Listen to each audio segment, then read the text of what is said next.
Hello student, welcome to Physics Academy. Physics Academy is a new activate educational channel in which you study 11th, 12th, RBSc, CBSE and IITG NEET. Okay, मैं श्याम कुमार. ठीक है, तो अपन ने एक channel को बनाया है फिजिक्स के लिए जिसका नाम है फिजिक्स एकेडमी. ओके, इस चैनल में अपन 11th class, 12th class, RBSE, CBSE and IIT JEE and NEET के सारे वीडियो अपलोड किए जाएंगे. तो आज अपन इस चैनल को स्टार्ट करते हैं. 12th के लेक्चर से स्टार्ट करते हैं. तो 12th क्लास में बात करते हैं. 12th क्लास में तो देखिए 12th क्लास में अपने पास फिजिक्स में 10 यूनिट है. कितनी यूनिट है 12th क्लास में अपने पास फिजिक्स में? 10 यूनिट. ओके, कितनी यूनिट है? 10 यूनिट है. ओके, वो 10 यूनिट कौन कौन सी है? तो देखिए स्टार्ट 12th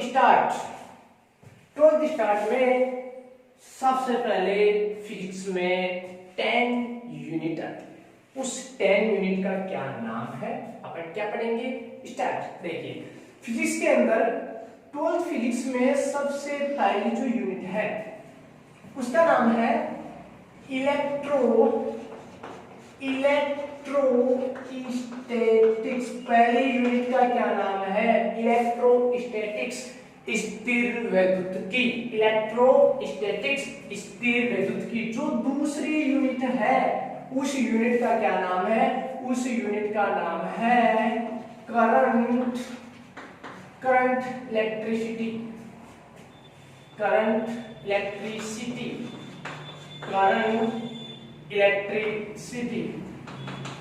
दूसरी यूनिट का नाम है वो है करंट इलेक्ट्रिसिटी. ओके, जो 30 यूनिट आता है इस 30 यूनिट का नाम है मैग्नेटिक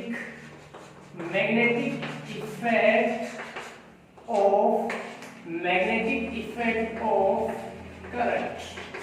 ओके, धारा का चुंबकीय प्रभाव. जो 30 यूनिट है उस 30 यूनिट का नाम है धारा का चुंबकीय प्रभाव. जो दूसरी यूनिट है वो है धारा विद्युत की.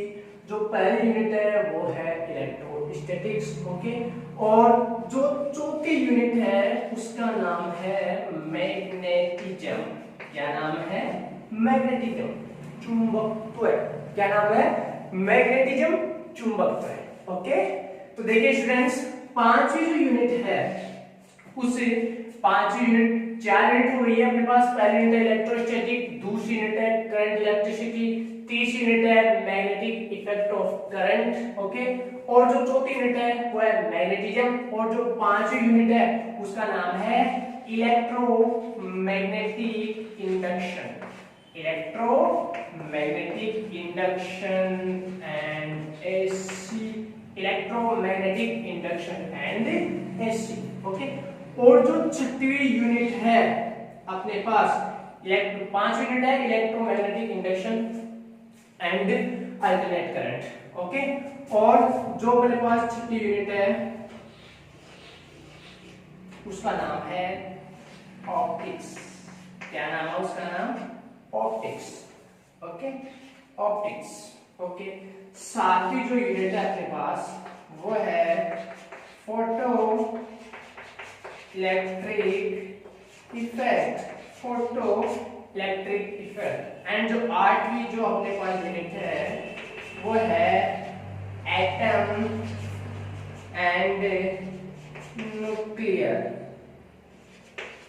एंड जो 9वीं जो यूनिट है अपने पास उसका नाम है सेमीकंडक्टर. और जो 10वीं यूनिट है वो है electromagnetic wave and communication. Electromagnetic wave and communication. Okay, तो ये अपने पास फिजिक्स में 10 यूनिट है. कौन सी? देखिए वापस से. पहली जो यूनिट है उसका नाम है इलेक्ट्रोस्टैटिक्स. जो दूसरी यूनिट है उसका नाम है करंट इलेक्ट्रिसिटी. तीसरी जो यूनिट है उसका नाम है मैग्नेटिक इफेक्ट ऑफ करंट. जो चौथी यूनिट है उसका नाम है मैग्नेटिज्म. पांचवी जो यूनिट है उसका नाम है electromagnetic induction and AC, electromagnetic induction and AC. जो छठी यूनिट है उसका नाम है ऑप्टिक्स। जो सातवीं यूनिट है उसका नाम है फोटो इलेक्ट्रिक इफेक्ट। और जो आठवीं यूनिट है उसका नाम है एटम एंड न्यूक्लियर। एंड जो 9वीं यूनिट है उसका नाम है सेमीकंडक्टर। जो 10वीं यूनिट है उसका नाम है electromagnetic wave and communication system. Okay right. तो क्या इन यूनिटों में होता क्या है? ये 12th फिजिक्स की बात चल रही है, 12th फिजिक्स, बस मात्र 10 यूनिट एंड 100/100।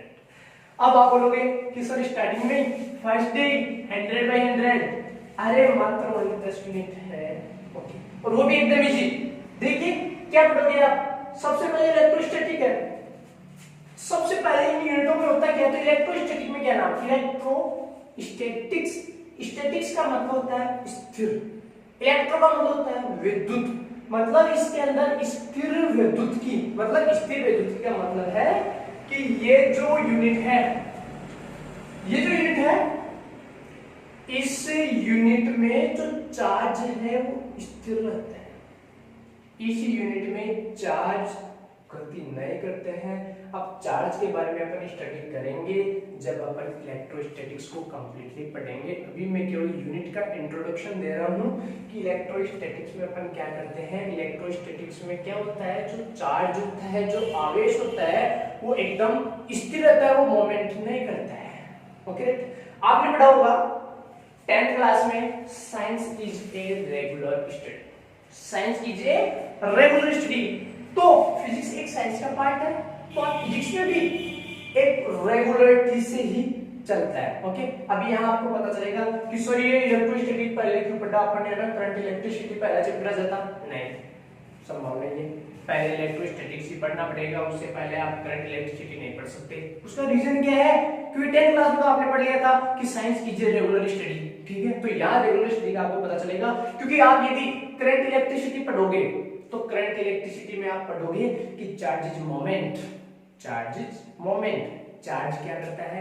गति करता है। जबकि आप वहां पढ़ोगे कि चार्ज गति करता है, जबकि आपको पता नहीं है कि चार्ज है क्या। यदि आप करंट इलेक्ट्रिसिटी पढ़ोगे तो वहां आपको बताया जाएगा कि आवेशों के प्रवाह के कारण धारा बनती है। ये आवेश क्या है? तो आपने भी आवेश का इंट्रोडक्शन ही नहीं पढ़ा और आप आवेश का प्रवाह करने चले गए। इसलिए अपन को यदि करंट इलेक्ट्रिसिटी पढ़नी है, अपन को यदि करंट इलेक्ट्रिसिटी पढ़नी है तो अपन को पहले इलेक्ट्रोस्टैटिक्स पढ़नी पड़ेगी। पहले अपन को चार्ज के बारे में इंट्रोडक्शन समझना होगा कि आखिर में चार्ज है कहाँ है चार्ज, मुझे दिखाई नहीं दे रहा है। ओके, वो चार्ज के बारे में अपन क्या करेंगे? स्टडी करेंगे। Okay right. तो रेगुलर स्टडी में मैं आपको बता रहा हूं कि रेगुलर स्टडी क्या है। देखिए इसमें चार्ज क्या है? स्थिर, नॉट मोमेंट। चार्ज मोमेंट नहीं करता है। इसके अंदर करंट इलेक्ट्रिसिटी के अंदर क्या होता है? चार्ज ने मोमेंट स्टार्ट कर दिया। चार्ज ने क्या स्टार्ट कर दिया? मोमेंट स्टार्ट कर दिया, जिसके कारण क्या बन गई? करंट बन गई। और करंट बन गई तो इसका यूनिट का नाम क्या बन गया? Current electricity. Okay, electricity. हाँ, तो थर्ड यूनिट में क्या हुआ? फिर थर्ड यूनिट में क्या हुआ? Magnetic effect of current. अरे करंट तो बन गई, करंट बनी जब चार्ज मोमेंट हुआ। आखिर में चल तो चार्ज रहा है। पहले चार्ज क्या था? स्टेबल था। दूसरी यूनिट में चार्ज क्या हुआ? मोमेंट किया। अरे जब चार्ज ने मोमेंट किया तो ओरिस्टेंट के अकॉर्डिंग करंट बनी, और करंट बनी तो ओरिस्टेंट ने कहा था मैग्नेटिक इफेक्ट उत्पन्न होता है, और उस यूनिट का नाम दे दिया अपन ने magnetic effect of current. Magnetic effect of current. Okay, धारा के कारण चुंबकीय क्षेत्र उत्पन्न होता है। ये अपन इस थर्ड यूनिट में पढ़ लिया। ठीक है, फिर बात करते हैं चौथे यूनिट, जिसका नाम है मैग्नेटिज्म। क्या नाम है जिसका? मैग्नेटिज्म। मतलब धारा का चुंबकीय प्रभाव भावना मत दिमाग में आने लग गया कि आखिर में ये चुंबक चुंबक चुंबक क्या चीज है, इसलिए अपनी जिज्ञासा बढ़ गई। क्योंकि मैंने पहले बता दिया था मैंने, science is a regular study. Science में क्या होता है, जिज्ञासा बढ़ती जाती है बट एक रेगुलरिटी से। पहले मेरे माइंड में केवल आवेश आया था, चार्ज आया था, फिर मेरे माइंड में आया कि चार्ज स्टेबल रहता है, चार्ज मूवमेंट करता है, चार्ज मूवमेंट करता है तो करंट बनती है, करंट बनती है तो इसका मैग्नेटिक इफेक्ट भी उत्पन्न हो गया। ओके, फिर उसके बाद में मेरे दिमाग में आ गया कि आखिर चुंबक क्या है, चुंबकी क्या है, तो मैंने चुंबक के बारे में स्टडी की कंप्लीट, मैंने मैग्नेटिज्म के बारे में मैंने स्टडी की। तो इस यूनिट को कहते हैं मैग्नेटिज्म। क्या कहते हैं इस यूनिट को, मैग्नेटिज्म कहते हैं। ओके राइट, जो अपने 4 यूनिट है, चौथी यूनिट में इसको बताया जाता है कि चुंबक आखिर में है क्या। ठीक है, फिर उसके बाद में यदि तीसरी यूनिट में मैग्नेटिक इफेक्ट ऑफ करंट है, करंट से चुंबकीय क्षेत्र उत्पन्न हो सकता है, तो 2 वैज्ञानिक थे। कितने वैज्ञानिक थे, यहाँ ओरस्टेड ने बताया था कि धारा से चुंबकीय क्षेत्र उत्पन्न होता है। ठीक है, तो यहाँ पर भी क्या हुआ, यहाँ पर यह बताया गया कि चुंबकीय क्षेत्र से धारा उत्पन्न होती है, electromagnetic induction, electromagnetic induction and AC. तो इस यूनिट में अपन ने किसके बारे में स्टडी की, इस यूनिट में अपन ने चुंबकीय क्षेत्र से अपन ने धारा की उत्पत्ति कर दी। और धारा 2 टाइप्स की होती है, एसी एंड डीसी, इसलिए अपने कंप्लीट इस यूनिट में अपन ने इंडक्शन, इस यूनिट में कंप्लीट अपन ने इंडक्शन एंड एसी के बारे में अपन ने क्या किया, स्टडी की। ओके, उसके बाद में छठी यूनिट है ऑप्टिक्स। यहां तक सब कुछ है ना, यहां तक सब कुछ चार्ज पर डिपेंड है, यहां तक सब कुछ चार्ज। ये यूनिट आप नहीं पढ़ सकते, ये नहीं पढ़ सकते, स्टार्टिंग में आपको इलेक्ट्रोस्टैटिक पढ़ना पड़ेगा। जब चार्ज के बारे में आपको इंट्रोडक्शन पढ़ना पड़ेगा तभी आप क्या कर सकते हो, इन 5 यूनिटों को पढ़ सकते हो, अन्यथा आप अचानक से आप आकर मैग्नेटिज्म को नहीं पढ़ सकते। ओके, इसके बाद में चार्ज का पोर्शन कंप्लीट होता है, इसके बाद में अपने फिजिक्स में आ जाती है लाइट, ऑप्टिक्स। इसके बारे में ऑप्टिक्स में अपन किसके बारे में स्टडी करते हैं, ऑप्टिक्स के बारे में, ऑप्टिक्स में अपन केवल स्टडी करते हैं लाइट। ओके, और ऑप्टिक्स के बाद में अपने पास आ जाता है कि लाइट से क्या क्या होता है, तो फोटो इलेक्ट्रो इफेक्ट। एंड इसके बाद में 8वीं जो यूनिट है उसमें आता है एटम एंड न्यूक्लियर, अलग से मॉडर्न फिजिक्स का पार्ट है। कौन सी फिजिक्स का पार्ट है, ये मॉडर्न फिजिक्स का पार्ट है। Photo electric effect, atom and nuclear, कोई भी पदार्थ होता है वो अणुओं से मिलकर बना होता है, अणु होता है वो एटम से मिलकर बना होता है। एटम्स के अंदर होता है न्यूक्लियर 10 की पावर -15 मीटर, एंड एटम होता है 10 की पावर -10 मीटर। तो उसके बारे में कंप्लीट जो स्टडी है, उसके बारे में जो कंप्लीट स्टडी है वो अपन एटम एंड न्यूक्लियर में पढ़ते हैं। उसके बाद में 9वीं जो यूनिट है वो है, 9वीं जो यूनिट है वो है सेमीकंडक्टर। क्या नाम है, सेमीकंडक्टर, इलेक्ट्रॉनिक डिवाइस, जो भी इलेक्ट्रॉनिकी, जो भी अपने फ्रिज है, जो भी टीवी है, फ्रिज है, मोबाइल है, ओके, ये इन सब का जो निर्माण हुआ वो सेमीकंडक्टर से ही हुआ। इलेक्ट्रॉनिक डिवाइस का जो निर्माण हुआ वो सेमीकंडक्टर से ही हुआ। Okay, and last and final जो 10वीं यूनिट है, तो उस 10वीं यूनिट का नाम है electromagnetic wave, electromagnetic wave and communication system. आज जो मैं वीडियो बना रहा हूं, आपके पास वीडियो पहुंच रहा है, ये सारा सिस्टम है कम्युनिकेशन सिस्टम का। किसका है, कम्युनिकेशन सिस्टम का है। कम्युनिकेशन सिस्टम से ही अपन यहाँ बैठे किसी से भी बात कर सकते हैं, वो सबको सिस्टम को कहते हैं संचार तंत्र, कम्युनिकेशन सिस्टम। और इस कम्युनिकेशन सिस्टम में जो वेव्स काम में आती है उन्हें कहते हैं इलेक्ट्रोमैग्नेटिक वेव। इलेक्ट्रोमैग्नेटिक वेव और many types, जैसे इसके लिए एक फॉर्मूला है, आज एक्स पढ़ा सर। कभी जिंदगी में नहीं बोलोगे इलेक्ट्रोमैग्नेटिक वेव कितनी होती है, कभी जिंदगी में नहीं बोलोगे आज एक्स पढ़ा सर। कोई वाई स्टूडेंट है जो उसके बारे में बता रहा है, एक्स स्टूडेंट बहुत ही नालायक था, कभी भी नहीं पढ़ता था। वाई स्टूडेंट जाकर डेली स्कूल में उसकी क्या करता था, शिकायत करता था कि एक्स स्टूडेंट कभी भी नहीं पढ़ता है। ठीक है। तो वाई स्टूडेंट, अक्ष ने क्या हुआ, एक दिन पढ़ लिया घर पे जाके, तो वाई स्टूडेंट ने क्या कहा जाकर स्कूल में कि सर आज अक्ष पढ़ा, सर आज अक्ष पढ़ा सर। यहाँ पर ए साइलेंट रहता है, जी फॉर गामा। मैं क्या बता रहा हूँ, मैं इस इलेक्ट्रोमैग्नेटिक वेव के बारे में बता रहा हूँ, मैं इस इलेक्ट्रोमैग्नेटिक वेव के बारे में बता रहा हूँ, क्योंकि इलेक्ट्रोमैग्नेटिक वेव तो अपन बाद में बहुत सारे कंप्लीटली पढ़ेंगे, लेकिन अभी मेरा चल रहा है इंट्रोडक्शन ऑफ फिजिक्स।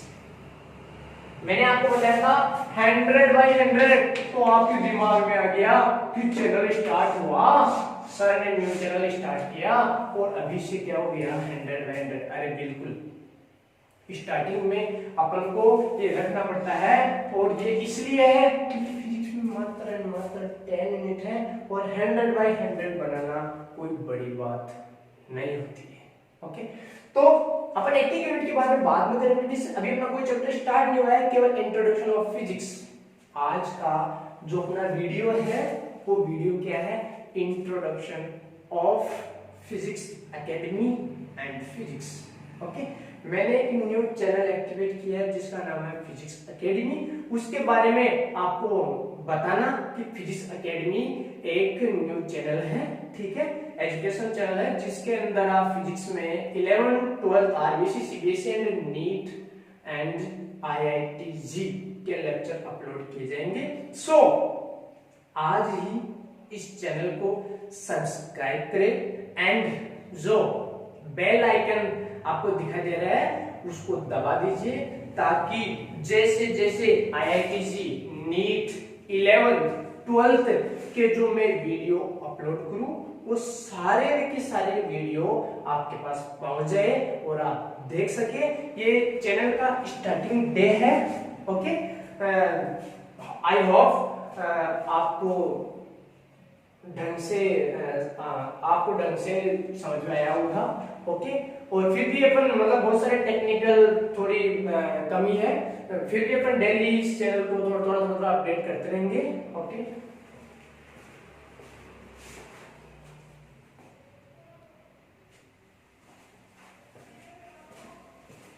हाँ, कोई भी कमी अपन को, किसी भी काम में कोई भी कमी हो, वो अपन को पीछे नहीं कर सकती अपने उद्देश्य में। ओके, भले ही अपने पास थोड़ी सी टेक्निकल कमी है, लेकिन अपन धीरे धीरे इस चैनल से बहुत ही अच्छी एक स्टडी का प्लेटफॉर्म तैयार करेंगे, जो आपको डेली कुछ ना कुछ अपग्रेड आपको मिलता रहेगा। इसलिए चैनल को सब्सक्राइब करें एंड बेल आइकन को जरूर दबाएं।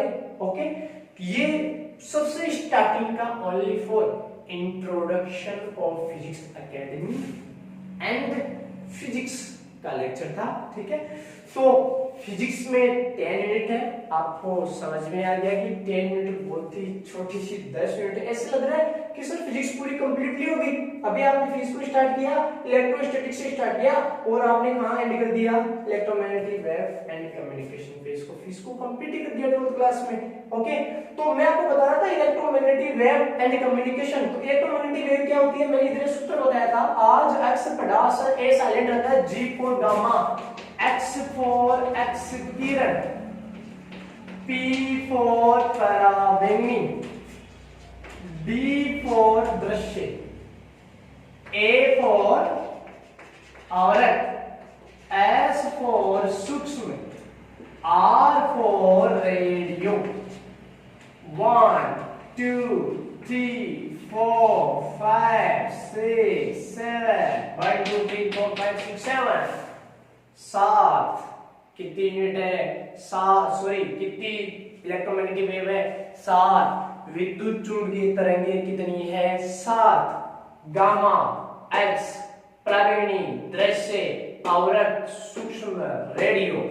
ओके, जिनकी स्टडी यहाँ साइलेंट है, जिनकी स्टडी कहाँ करते हैं, 10वीं यूनिट जिसका नाम है electromagnetic wave and in electronic magnetic wave का उपयोग कहाँ करते हैं, कम्युनिकेशन सिस्टम।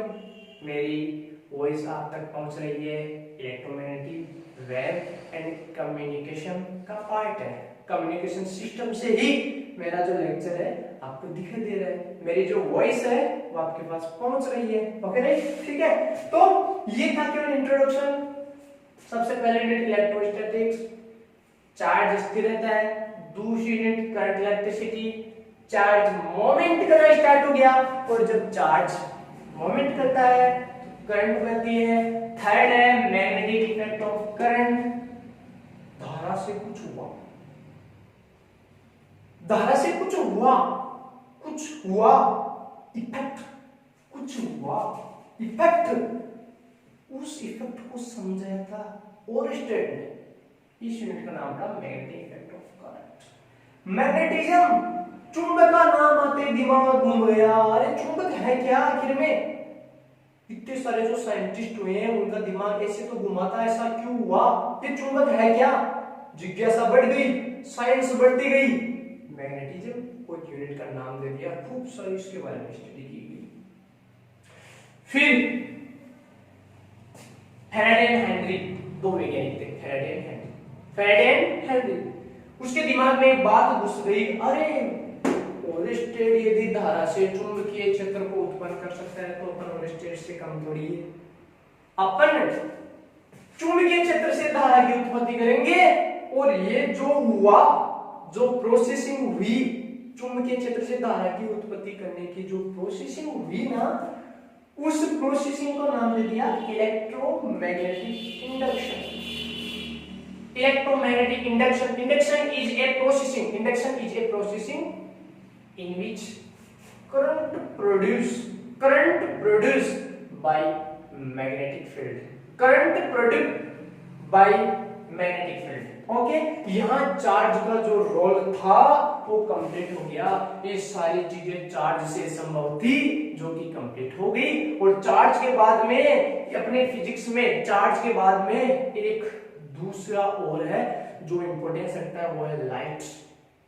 जैसे सूर्य से लाइट आ रही है, उजाला हुआ, आप देख पा रहे हो अक्षरों को, लाइट का इफेक्ट है। यदि लाइट नहीं होती, ना मैं दिखाई देता, ना बोर्ड दिखाई देते, और मैं और बोर्ड दिखाई नहीं देते तो बोर्ड के जो अक्षर है वो भी दिखाई नहीं देते। ओके, और हम सब कोई दिखाई नहीं देता तो आप भी कुछ नहीं देख पाते, आप केवल ब्लैक ही देख पाते। ओके राइट, लाइट का effect, light is a very important in physics. इतनी बड़ी यूनिट है जिसका नाम है ऑप्टिक्स। और अपने 12th क्लास में कुछ भी नहीं है ऑप्टिक्स में, केवल 2 चैप्टर मात्र, जबकि ऑप्टिक्स बहुत ही बड़ी ब्रांच है फिजिक्स की। उसके बाद में स्टार्ट होता है फोटो इलेक्ट्रिक इफेक्ट। अरे जब लाइट है तो लाइट से कुछ हुआ, प्रकाश विद्युत प्रभाव, प्रकाश विद्युत प्रभाव, प्रकाश से कुछ हुआ, प्रकाश विद्युत प्रभाव, यूनिट बना दिया। Atom and nuclear, semiconductor and electromagnetic wave and communication system. Okay students, ये था अपना इंट्रोडक्शन ऑफ फिजिक्स। अच्छी तरीके से माइंड में आज का जो लेक्चर है अच्छी तरीके से माइंड में बिठा लीजिए। फिजिक्स में कुछ भी नहीं है, मात्र 10 यूनिट है, और इतनी इजी वे में आपको पता भी नहीं चलेगा कि 10 यूनिट कब होगी, और पता भी नहीं चलेगा। आज अपन ने स्टार्ट किया है और पता चला कि अपन लॉट यहाँ तक पहुंच रहे हैं, और पता चला कि अपन 100 by 100 के बहुत ही नजदीक है। ओके, आज से जोश को स्टार्ट करो, आज से जोश बनाओ, पढ़ना है, बहुत ही शानदार पढ़ना है, ठीक है, तो कंप्लीटली स्टडी करना है। तो अब अपने पास अगले जो लेक्चर जो बनेगा, वो अगला लेक्चर बनेगा इलेक्ट्रोस्टैटिक्स पर, बहुत ही मजेदार। क्योंकि जब साइंस स्टार्ट हुई थी तो बहुत सारे रोचक तथ्य आए थे, रोमांचित हो गए थे साइंटिस्ट, और एक खतरनाक रिसर्च में लग गए थे। वैसे ही फिजिक्स का जो रोमांच दृश्य बनता है ना, वो केवल इलेक्ट्रोस्टैटिक्स में बनता है। यहाँ से जोश आता है, यहाँ से पावर आता है, यहाँ से आपको फिजिक्स में पावर नजर आता है, यहाँ से आपको फिजिक्स इज माय लाइफ आपका एम बनता है। क्योंकि इसकी स्टडी बहुत ही रोचक है। कि आवेश आया कहां से? मुझे कहीं आपको आवेश दिखाई दे रहा है? नहीं दिखाई दे रहा है। फिर आखिर आवेश आया कहां से? आखिर आवेश को यूनानी वैज्ञानिक थेल्स ने जिसके बारे में बताया था, तो उसको कैसे पता चला कि चार्ज है, कहीं ना कहीं चार्ज है, कैसे पता चला? बहुत ही रोचक तथ्य और बहुत ही प्रैक्टिकली इसमें गिलबर्ट ने समझाया था कि चार्ज कैसे जनरेट होता है। ठीक है, अपन अपनी जनरली प्रैक्टिकल लाइफ है उसमें चार्ज का प्रोड्यूस पढ़ चुके हैं, बट अपन को इतना पता नहीं था कि इसका ऐसे ऐसे प्रोड्यूसिंग होता है। ओके, कई बार होता है अपन ने गुब्बारा लिया है और गुब्बारा लिया और गुब्बारे को खूब बालों में रगड़ के और दीवार के पास ले गए तो दीवार के वो गुब्बारा चिपक जाता है। कंघा लिया, सूखे बालों में कंघे को खूब सारा घुमाया, कंघे को सूखे बालों में खूब घुमाया, सूखे बाल सब रीजन, धीरे धीरे सबका रीजन। सूखे बालों में खूब कंघे को घुमाया और जब अपन छोटे छोटे पेपर के पीस के पास लेकर गए तो पेपर के पीस उससे क्या हो गए? अट्रैक्ट हो गए। What is this? आखिर में ऐसा क्या हुआ? जो टीवी की स्क्रीन है, कई बार अपन उसके हाथ लगाते हैं तो चटक की आवाज आती है, आखिर ऐसा क्यों हुआ? कई बार अपन कंबल वगैरह होती है, ऊन की कंबल वगैरह होती है, उसको जब अपन ओढ़ते हैं अपन तो चट की आवाज आती है, अपने पैरों से घर्षण हो जाता है, तो ऐसा क्यों हुआ? सारा का सारा किसमें आता है? सारा का सारा इलेक्ट्रोस्टैटिक्स में आता है। तो अपन फिजिक्स 12th फिजिक्स में स्टार्ट कर दो। 12th फिजिक्स आज से अपना फिक्स टाइम टेबल बना लो और 12th फिजिक्स को स्टार्ट कर दो। 12th फिजिक्स में सबसे पहले जो मेरा लेक्चर होगा उसका नाम होगा इलेक्ट्रोस्टैटिक्स। पहली जो यूनिट है इलेक्ट्रोस्टैटिक्स, और इलेक्ट्रोस्टैटिक्स में 4 चैप्टर है। 4 चैप्टर में अपन सबसे पहला चैप्टर पढ़ेंगे विद्युत आवेश तथा विद्युत क्षेत्र।